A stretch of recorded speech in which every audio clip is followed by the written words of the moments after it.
मालकीन जेव्हा नाही म्हणून तू तिने खरं खरं तू नाही त्या मालकीनवर सुद्धा वाटत नाही तुले आपल्या मालकीने विषय असा बोलते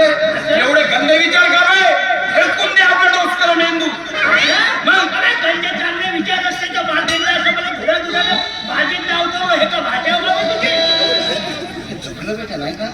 आता बोलल्यावर मला मी काऊन नाही सांगितलं असतं मी बोलतो हा आमच्या मालकीन बाईला ते चांगलं वाटत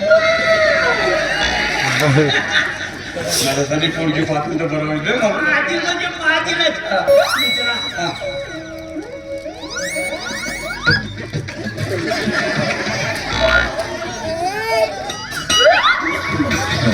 माझा मित्र आहेस हो जिगरी दोस्त आहेस असं अरे जीवाला जीव देणारा मित्र असा कधी मी पाहिला नाही. मित्रा तू बस याने कधी कुत्रा चावलं